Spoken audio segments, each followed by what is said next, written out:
दोस्तों फिलहाल हमारे साथ कुछ लोग मौजूद हैं और हम लोग उत्तर प्रदेश के चुनाव पर बात कर रहे हैं। सामने लोकसभा चुनाव आ रहे हैं तो उत्तर प्रदेश में उसके क्या माहौल है, पूर्वांचल की सीटों पर खासकर किसका दबदबा होने वाला है, India versus NDA versus India का यहाँ पे चल रहा है क्वेश्चन। तो मेरे साथ कुछ लोग मौजूद हैं, मैं उनसे अनेकों मुद्दों पर बात करूंगा। जैसे पहले मुद्दे जैसे मेरे होंगे, अब जैसे चाचा बैठे हैं यहाँ पे, इनसे मैं पूछूंगा सीधा से एक सवाल कि क्या वृद्धा पेंशन मिलती है कि नहीं, सरकार इन्हीं चीज़ों पे आगे से पैसा देती है, यहाँ के अधिकारी कितना आगे देते हैं, कितना खाते हैं। क्योंकि एक ज़माने में एक गवर्नमेंट के ऊपर, मैं नाम नहीं ले रहा हूँ लेकिन आप समझ जाएंगे, एक गवर्नमेंट के ऊपर इल्ज़ाम लगा था कि 20 रुपया वहाँ 100 रुपया अगर सरकार दे रही है तो 20 रुपये लोगों तक पहुँचता है, अधिकारी 80 रुपये खाते हैं।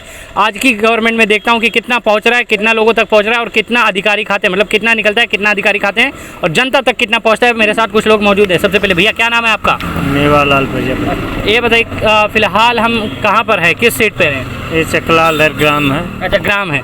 फिलहाल मुझे आप इतना बताइए कि उत्तर प्रदेश के सामने लोकसभा चुनाव है, उत्तर प्रदेश में किसकी बाजी मारने वाली है, मतलब कौन आपको लग रहा है कि सबसे ज़्यादा सीट किसको मिलेगी?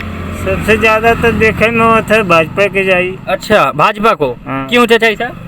अरे उसकी सरकार है, डबल इंजन की सरकार है, उसी का होगा। डबल इंजन की सरकार है। भैया आप सहमत हैं? कह रहे हैं कि भाजपा की सरकार है, इतना मतलब इन सरकारों में हुआ, जनता सबसे त्रस्त हो गई सबसे ज़्यादा, आपका क्या कहेंगे? बिल्कुल सही है, मतलब यह सरकार सही है। अरे चाचा क्या बात कर रहे हैं, कैसे ही है सरकार? हाँ यार देखा मणिपुर जला तो यह सरकार में ना कहा ये सरकार के मणिपुर साथ में तो अरे तो बंगालो जलत रहा, कलकत्तो में कांड वाला अरे लगभग हर कहीं राजस्थान में भी रहा। कुल कमवात सबके राज में होता है, लेकिन सरकार ठीक है। अच्छा ठीक है, कैसे कहा था? 100 रुपया वहाँ से आवत है तो सब 100 रुपया पावत है। और जो पहले कहा जाता 100 रुपये निकला था तो 80 तो खाया जाता, 20 तो पहुँचा, तो वो अब ना होता क्या? वो ना होता। इस सरकार में देखिए भैया जी बता रहे हैं कि अभी भी ये नहीं होता कि अगर 100 रुपया निकल रहा है तो 20 रुपया लोगों तक पहुँचे और 80 रुपया अधिकारी खा जाए, ये नहीं हो रहा है। लेकिन भैया ये तो होता है ना कि 100 रुपये का काम है तो आपको 80 रुपया देना होगा अधिकारियों को, तभी जाके आपका काम होगा। ये मानते हैं कि नहीं? अभी कुछ ना करा क्या बताएं। भैया मुकर जाएंगे लेकिन ये नहीं कहेंगे कि भारतीय जनता पार्टी गलत है, ये कहेंगे ही नहीं। चलिए भैया जी मैं आगे पूछता हूँ, क्या नाम है भैया आपका? लालमुनि चौहान जी। लालमुनि चौहान। लालमुनि चौहान। आप ये बताइए आपके हिसाब से कौन पार्टी बढ़िया है? के वोट देवे के हो? वोट के देवे के वोट तो हमने बीजेपी के दिला। काहे हो, का बात हो? अरे मैंने कहा बात हो, काहे कौन बात को लेके बीजेपी के वोट? काम हम कराए हैं या पैसा आपको दे रहे हैं या काम कराए चाहे जिन कराए जो काम होता बढ़िया होता। अच्छा, ये कहीं वो आपको 2000 रुपये तो नहीं देते ना वोटों का? हमारा तो मिलबन करा हुआ जाती करावा है ले कुल काम। अच्छा, कहाँ जा रहे हैं, क्या कराने?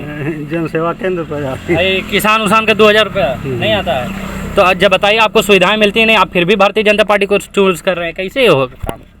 अरे हमारे देखे में ठीक है तब न उसको दे रहे हैं। अच्छा अच्छा, चलिए एक चाचा हमारे साथ और बात नहीं। चाचा क्या नाम है आपके? कुएं। हाँ ये बताए के वोट देवे के हो, के बढ़िया काम करत हो? इस समय बढ़िया समय करा था, मतलब समय में कि मायावती बढ़िया काम करत है? बार काहे न करत थे नहीं ना, तो जे की सरकार है वही पे बताओ ना, का काम सही हो तो कि नहीं? कुल सही होता हाँ। था और का मैंने ये सरकार बढ़िया है। चाचा कैसे ठीक हो, हमें ना लगा था ठीक हो ना। ठीक है, चलिए आप जैसा कहें हमारा वह आदे। भाई साहब हैं, भाई साहब आपसे थोड़ा सा खुले मुद्दों पे बात हो। फिलहाल तो हम सबसे पहले यही घटना बात कर रहे हैं, जैसे मणिपुर में आपने देखा बच्चियों को कैसे बच्चे को परेड कराया गया, वो भी नग्न बच्ची को। और ऐसे मुद्दे को ये सीमा हैदर जैसी छोटा सा मुद्दा ला के पूरा देश भड़का देती है भारतीय जनता पार्टी। फिर कैसे आप कैसे कहेंगे, कैसे देखते हैं इसको? जौन भी है तो बढ़िया है, जौन भी है तौन बढ़िया, मतलब का बढ़िया है? बच्चियों को नंगा करके परेड कराया जा रहा है, बढ़िया है? किसी की सरकार, क्या बात कर रहे हैं सर? किसी की सरकार आएगी थोड़ी बहुत होती रहेगी। अरे सरकार में बढ़ा दिया गया है, कहते हैं बच्चे कम से कम। सुनिए ना, अगर ये भारतीय जनता पार्टी को मैं खुला चैलेंज देता हूँ, हम कह रहे हैं कि अगर ऐसा ही मामला है कि हमारी बच्चियाँ अगर नंगी होकर परेड कर रही हैं तो इस सरकार को तो सब एंटी नेशनल ये सरकार होगी ना सर।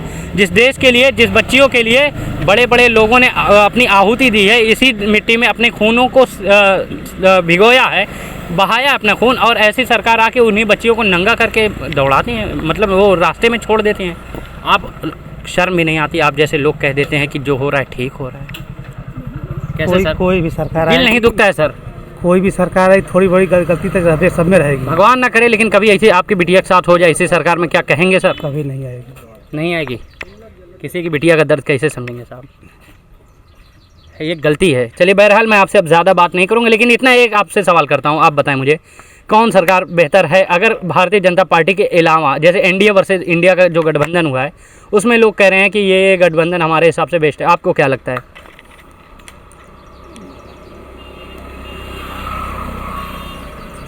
नहीं, मेरी मणिपुर वाली बातों को आप ज़्यादा बहुत मत लीजिए, लेकिन आपने ये गलत कहा है। सर कहीं ना कहीं सरकार की इस समय कमी तो है कि ऐसे मुद्दों पे बोलती नहीं, कम से कम बोलना चाहिए। वो हो गई घटना, छोटी मोटी देश में घटना होती है, लेकिन अब ऐसा उधर बोलना नहीं। अरे फांसी लगा दीजिए, गोली मार देना चाहिए उन लोगों को।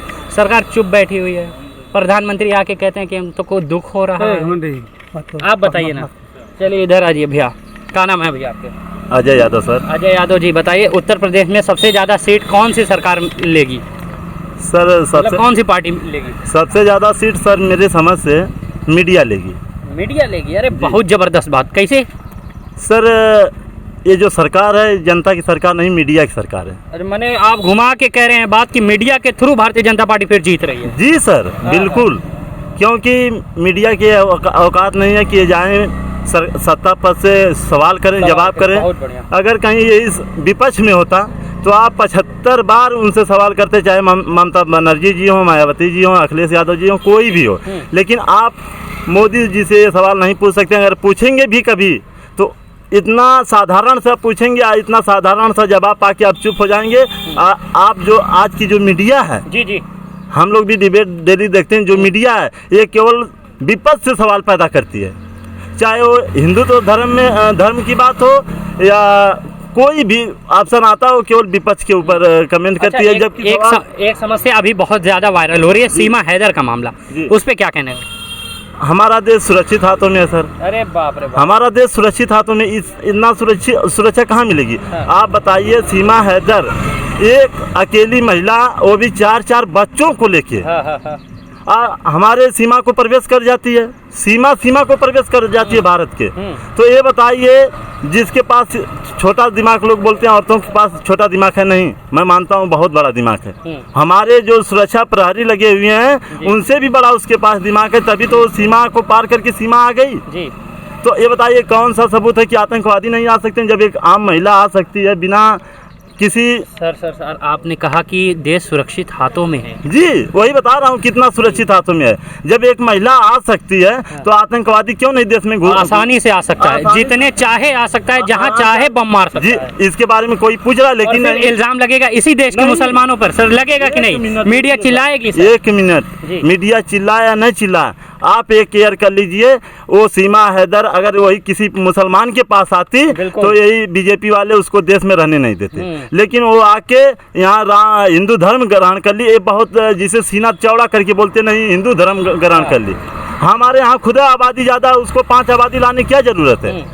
पाकिस्तान हो या चीन हो, ये इस मुल्क का, चाहे वो हिंदू हो या मुसलमान हो, वो हमारा दुश्मन है। चाहे वो सीमा हैदर आए या कोई आतंकवादी आए, मेरे लिए वो सब बराबर हैं और उनको देश में रहने के लिए जगह नहीं देना चाहिए। अच्छा, एक मामला भी इधर का है, मणिपुर का। आपने देखा बच्ची को नंगा करके परेड कराया जा रहा था, उस पर सरकार बड़ा मुंह छिपाती फिर रही है, लेकिन कुछ बोल भी नहीं रही है। प्रधानमंत्री कहते हैं दुख हो रहा है, आपको क्या दुख नहीं हो रहा है? देखिए इस पर हम इस पर क्या बोल सकते हैं? ये बताइए, अगर आपकी बहन हो और हमारा हिंदू राष्ट्र बनने वाला है, हिंदू राष्ट्र क्या इसी तरह बनेगा? मुझे पूछना है सर कि ऐसे ही बनता है हिंदू राष्ट्र? बहन बेटियों को नंगा करके, निर्वस्त्र करके, उनके गुप्तांग अंगों को छुआ जाए, टच किया जाए, वो भी 1-2 लड़कों की बात नहीं है, पूरे समाज की बात है, जो हिंदू धर्म का झंडा लेके जय श्री राम का नारा लगाते थे। क्या यही जय श्री राम का उद्देश्य है जी, कि बहन बेटियों को नंगा रोड पे घुमाया जाए? बिल्कुल सर। अभी यही बताइए, अगर यूपी में किसी और की सरकार होती या दिल्ली में यही काम होता तो बीजेपी सरकार क्या करती? आप बताइए। मोदी जी को ये बताइए, मोदी जी मन की बात करते हैं, एक नहीं, उनका 100वां एपिसोड, 103 एपिसोड हो गया। 103। दुख की बात है कि मैंने कोई भी नहीं सुना। दुख की बात है कि मैंने कोई भी नहीं सुना। जिनके लिए मन की बात करते हैं, जनता के साथ करते हैं, जनता सुनती ही नहीं। बताइए, अगर मोदी जी की बेटी के साथ ऐसा होता या हमारी बेटी के साथ या आपकी, तो ये बताइए कितना, हम कुछ कह नहीं सकते इस पे शब्द। वो भी तो हमारी ही बेटी है ना, इस पे बोलने के लिए शब्द कम है, लेकिन इस पे वो लोग सत्ता पक्ष के लोग जवाब देने के लिए तैयार नहीं है। उसको घुमा के कहाँ ले जा रहे हैं? मुझे एक बात पूछनी थी। एक दोषी थी, महिला थी, जिनको सरकार दोषी कहती थी, वो भी उन्होंने भी ऐसा ही कुछ सजा दिया था कि 17 बलात्कारियों को लगभग एक लाइन में खड़ा करा के गोली मारी थी। फूलन देवी जी, आज के ज़माने में बताइए क्या ऐसी महिलाओं की ज़रूरत है कि नहीं है? फूलन देवी जैसी जी सर, मैं बता दे रहा हूँ, जब सर से पानी ऊपर चला जाएगा हमारी बहन आके हमको गोली मार सकती है, क्यों नहीं मारेगी? उसके पास भी हाथ है, अगर हम उसके साथ बदतमीजी करेंगे तो हमको गोली नहीं मारेगी। लेकिन यही समाज के लोग, ये लोग बताएं कि फूलन देवी के इतना ऊपर अत्याचार करने वाला कोई राजभर बिरादरी का था, चौहान बिरादरी का था, यादव बिरादरी का था, बैकवर्ड का था? नहीं। सत्ता पक्ष क्यों मुँह छुपाता इससे? सब इतनी महिलाओं का सम्मान होता है, फूलन देवी का भारतीय जनता पार्टी वाले क्यों नहीं सम्मान करते हैं? उनकी मूर्तियाँ क्यों नहीं लगवाते हैं? बताइए आप।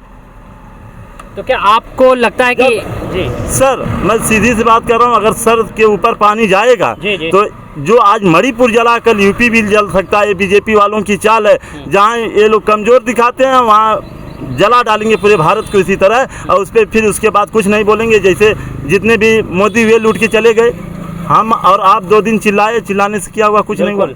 क्या हुआ? कुछ नहीं। काला धन वापस आया? नोटबंदी से इतना जनता परेशान थी, लाइन लगी रहती तो कुछ मिला? हमें कुछ नहीं मिला। ये बताएं का? हाँ, आप सोच लीजिए, मेरे देश को एक ले जाके कहाँ खड़ा कर दिया कि मेरा देश आज 5 किलो राशन देने पर वोट देने के लिए तैयार है। 5 किलो राशन पे मेरे देश की जनता वोट देने के लिए, मेरे देश की जनता की औकात 5 किलो राशन पर निर्भर है, और ये कहते हैं मेरा भारत बहुत मजबूत है। हम अपनी कमाई से नहीं खा सकते। देश आसमान में है। मैं अपनी कमाई से नहीं। आज चंद्रयान पे हमारे जो वैज्ञानिक भाई हैं उनको मैं धन्यवाद देता हूँ, चंद्रमा पर पहुँच रहे हैं, लेकिन यहाँ तो मानव रहने के लायक ही नहीं छोड़ा। बहन बेटियों को नंगा घुमाया जा रहा है। हिंदू राष्ट्र बनाना चाहते हैं, हिंदुओं के ऊपर पेशाब करते हैं। कोई दलित है, कोई चमार है, कोई मुसहर है, कोई खट्टिक पासी है, तो आप ब्राह्मण है, ठाकुर है, मिश्रा है, तो किसी के ऊपर पेशाब कर देंगे? बताइए। इसके ऊपर मीडिया कुछ नहीं बोलता है। हाँ, और सारी गलती मिला जुला के सिर्फ मीडिया की है। सारी गलती मीडिया की सर। मैं आपकी गलती देता हूं, और जितने भी पत्रकार चैनल है मैं बता देता हूं। मैं सर इतना टीवी से सटा रहता था, लेकिन टीवी को मैंने छोड़ दिया। इसलिए छोड़ दिया कि जो मीडिया है सिर्फ सत्ता पक्ष से सवाल नहीं करेगी, सवाल करेगी तो विपक्ष से करेगी। मैं आपसे पूछना चाहता हूं, आज आपकी सरकार है, आप मुझे कहते हैं बहुत खराब लड़का है, अब मैं आपके पास आ जाता हूं तो आप कहते हैं ये बहुत वीआईपी लड़का है, बहुत अच्छा लड़का है, बहुत कायदे का लड़का है। कहाँ से हो गया? सपा बसपा कांग्रेस वाले घोटालेबाज सब ठीक है, अच्छी बात है, हमारे सामने स्वच्छ राजनीति होनी चाहिए, मेरा देश आगे जाना चाहिए। लेकिन ये बताएंगे जब वही भाजपा वाले के साथ आप आ जाते हैं, दूसरे पार्टी को लेकर, अभी ओम प्रकाश राजभर जी पानी पी के गाली देते थे 2022 के चुनाव में, अभी उतने वीआईपी नेता हो गए। क्यों? क्योंकि वो बीजेपी की कमजोरी है, और मंत्री पद दिया जा रहा है। अब उनको सरकार बनाने के बाद वही पीछे वाली सीट दे देंगे, बैठिए। जैसे केशव प्रसाद मौर्य को स्टूल दे देते हैं, बैठिए। नहीं, आप बता दीजिए ना। ये कहते थे कि यादवों का राज है, यादवों का राज है, अखिलेश यादव जी की सरकार में, मायावती जी के सरकार में चमारों का राज है, चमारों का। तो ये बताएं कि कितने चौहान लोगों को इन्होंने रोजगार दिया, कितने राजभर लोगों को हमको छोड़ दीजिए, कितने खट्टिक पासी लोगों को रोजगार दिया। इतना ही नहीं कि अभी मैं आपको दिखा रहा हूँ, एक तिवारी व्यक्ति फार्म अप्लाई किया, उसमें एससी डाला हुआ है, जनरल की जगह उसमें एससी डाला हुआ है, उसका नाम है विनय तिवारी। बताइए कितना बड़ा घोटालेबाज हो रहा है। और सामने से उस एप्लीकेशन को एक्सेप्ट भी किया जा रहा है, कर लिया जा रहा है, उसमें कोई नहीं है, उसको नौकरी मिलेगी। हाँ, और ये आरक्षण को खत्म करना चाहते हैं, जो हमारे बाबा साहब भीमराव अंबेडकर की देन है कि आप हमसे सवाल पूछ रहे हैं, नहीं तो ये कहीं देख लेते टीवी में हमारी जान मार देते। लेकिन ये बाबा साहब अंबेडकर की देन है कि मैं आपसे बात कर रहा हूँ, हम आपसे पूछ ले रहे हैं, आप बता दें। लेकिन उनकी धज्जियां उड़ाई जा रही हैं, आरक्षण को खत्म किया जा रहा है, और उसका सिंपल सा बीजेपी तरीका निकाली आरक्षण खत्म करने का। सरकारी रोजगार देंगे तो हम और आप उसमें आरक्षण मांगेंगे, लेकिन इन्होंने सबको प्राइवेट कर दिया। जब प्राइवेट कंपनी में आप काम करने जाएंगे तो वहाँ आरक्षण मांगेंगे? नहीं मांगेंगे, और आरक्षण आसानी से खत्म हो जाएगा। संविधान को ये खत्म कर देंगे, इसलिए संविधान खतरे में है, और संविधान खतरे में आता किससे? मीडिया की वजह से। बिल्कुल भैया जी, आपने तो बढ़िया बताया पूरी बातचीत, एक बार पूरा नज़ारा दिखा दिया जाए, बहुत शुक्रिया। लोग ऐसे ही हमारे साथ बातचीत करते हैं। हम आजमगढ़ के और उत्तर प्रदेश, मतलब आजमगढ़ सहित पूर्वांचल समेत उत्तर प्रदेश के अलग अलग ज़िलों में जाकर अलग अलग जगहों के कोनों से हम आपको ऐसे ऐसे खबरें देते हैं जहां खुद प्रधानमंत्री की मन की बात नहीं पहुंच पाती, वहां से हम आपको जनता के मन की बात टटोल के दिखाते हैं। बहुत बहुत शुक्रिया देखने के लिए ज़िया न्यूज़।